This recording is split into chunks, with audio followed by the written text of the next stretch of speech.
Ai, ai, ai. Ai, meu Deus, minha Nossa Senhora Ana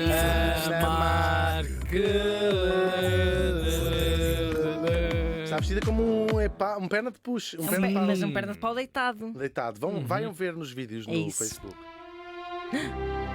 Também tem chocolate este episódio, imagino. Je t'aime moi non plus. Neste dia, estamos em 1991 e morri em Lisboa aos 91 anos. Novíssima, tão Uma bem mulher. cuidada. Uma mulher, olha, De novíssima. pele estava ótima, que já Tava. sabe que aquilo conserva. O que é? Vinho, qualquer coisa. Falámos de. Isto é gravíssimo. Gravíssimo. Não é gravíssimo estarmos a dizer Sim, gravíssimo. Claro, o problema é dizermos É uns gravíssimos. métodos que Se as só pessoas consumirem usam. isto na rádio, não foi tão grave. Pois não, Pois, é passou, isso. Se virem o que passou. Se virem os olhares que trocamos. Vamos começar.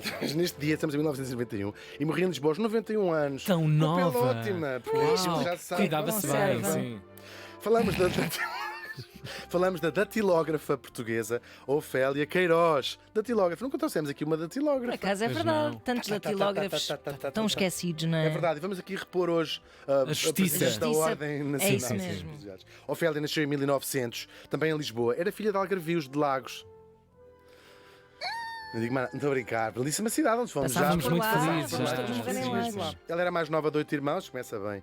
Bom, parece que ela sonhou ser professora de matemática, mas acabou por estudar menos do que aquilo que queria. Disseram assim: não, mano, não é professora de matemática. Só que era um espírito muito curioso, esta querida, e aprendeu por si outras coisas, inglês, francês, pronto, ou seja, não fez o cursinho dela, mas também não era Mas foi para isso que era aprendendo bruta como um coisinhas. calhau. Sim, Exatamente. claro. Mas lá ali, apanhava uma revista no cabeleireiro e dizia Ora. assim: ai, que interessante, não sei o quê, isto está tudo lá, isto lá fora é que é bom. Bom, aos 19 anos vai trabalhar precisamente como datilógrafa para uma casa comercial, que é um escritório, na Baixa da capital, que é Lisboa. Por acaso, nem sempre foi assim, e eu gosto sempre de trazer aqui um à par, que estamos a dizer. Já expliquei que a capital é um conceito relativamente moderno, não é? A capital, ou a corte, como se chamava, era onde estivesse o rei.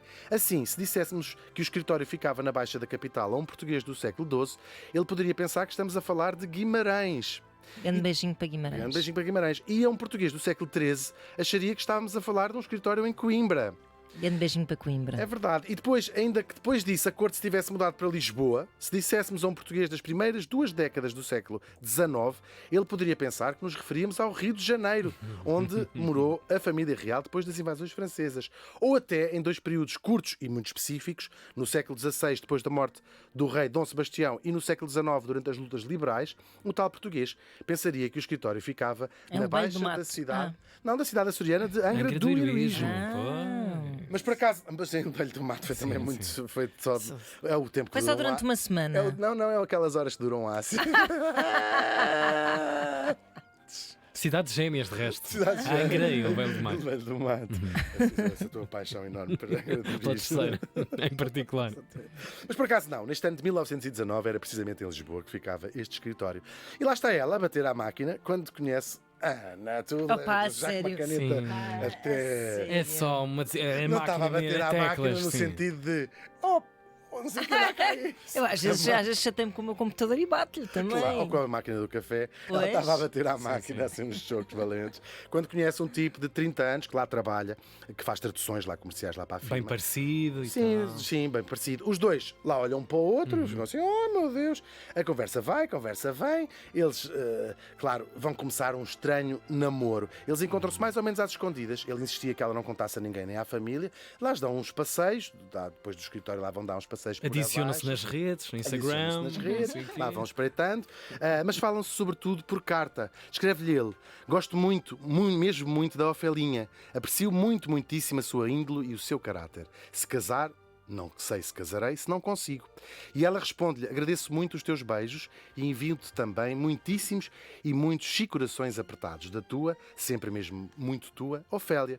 O nome dele, claro, Fernando Pessoa. Claro. Nós nunca saberemos o que se passava na cabeça insondável e muito complexa do Fernando.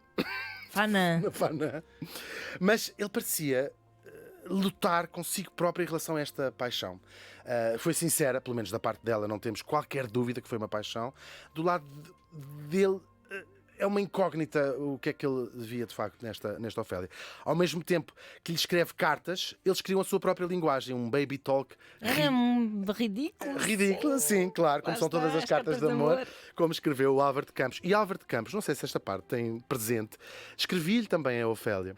Ele escrevia, ela sabia. Que bem, sabia. Era o Álvaro de Campos. Não Exato. vamos aqui E desmontar ela, tipo, também. o melhor é não contrariar o senhor. Sim, mas o Álvaro de Campos sempre precisa fazer uma coisa. Coitada, ela também deve ter ficado. Aquilo devia ser uma coisa muito Inquietante. fascinante e ao mesmo tempo tão perturbadora. Porque o Álvaro de Campos, o Fernando Pessoa escrevia-lhe uma carta a dizer que a amava, a Ofelinha, e o Álvaro de Campos escrevia assim: vocês têm de acabar esse namoro. O Fernando não está bem.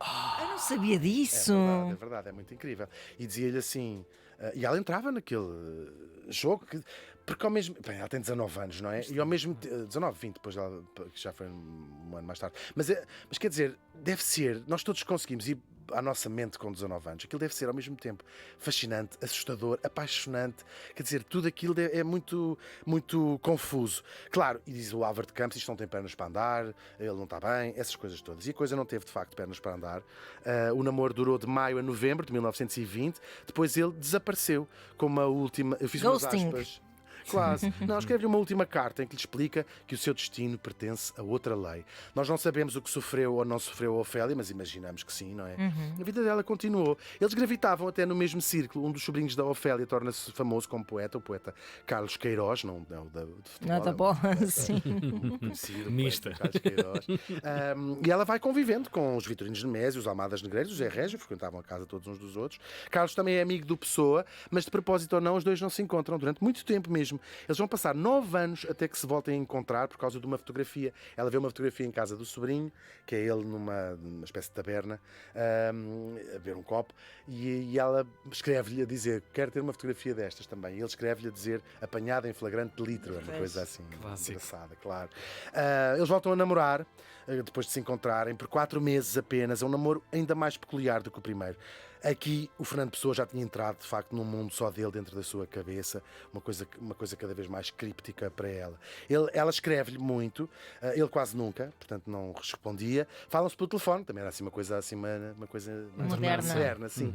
Encontram-se muito pouco, o que vai entristecendo e até irritando um bocadinho a Ofélia, até que a coisa vai esfriando, cada um segue o seu caminho, eles baixam a cabeça educadamente quando se cruzam na rua, acenam do outro lado do passeio, quando se cruzam em Lisboa, até que em 1935 o Pessoa morre e esta história passa a ser só da Ofélia, que a guarda só para ela e não comentava com ninguém. Ela arranjou de trabalho, trabalhou no Secretariado Nacional da Informação e depois na Tobis, onde ela vai conhecer Augusto Soares, eles dois casam e não têm filhos, e a coisa podia ter ficado por aqui, um desgosto de amor como outros desgostos de amor, até que em 1978 Portugal e o mundo conhecem as cartas de amor que o Fernando Pessoa escreveu para a Ofélia.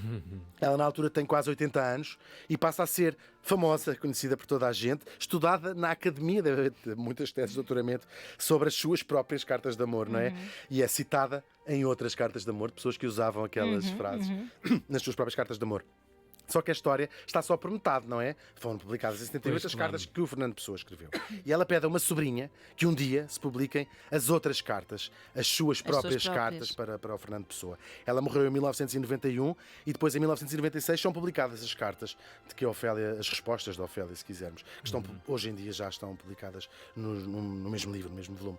Fica assim completa a história, mas não menos misteriosa desta história. Há muitas teorias, tantos quanto há estudiosos do Pessoa que fazem muitas teorias sobre esta paixão. Nunca saberemos a natureza do amor do Fernando pela Ofélia, nem o que ela sentiu por ele até ao fim da sua vida. Ela viveu quase mais 60 anos do que o poeta e depois morreu, e lá foi ela para o Alto de São João, que é o final também da gente de todos. Pois. Em 2016, a Câmara Municipal de Lisboa tirou-a do Alto de São João e levou-a para um lugar especial nos Prazeres. Lá está, numa espécie de monumento, com frases, as duas frases que eu disse no início das suas cartas. Ela foi enterrada pela segunda vez no dia 14 de fevereiro, que é precisamente o Dia dos Namorados. É apropriado para uma das protagonistas da talvez mais famosa história de amor portuguesa do século XX. Uma história de amor que pode ter sido não sendo, ou que pode não ter sido sendo. Claro, a Ofélia Queiroz morreu faz hoje 32 anos.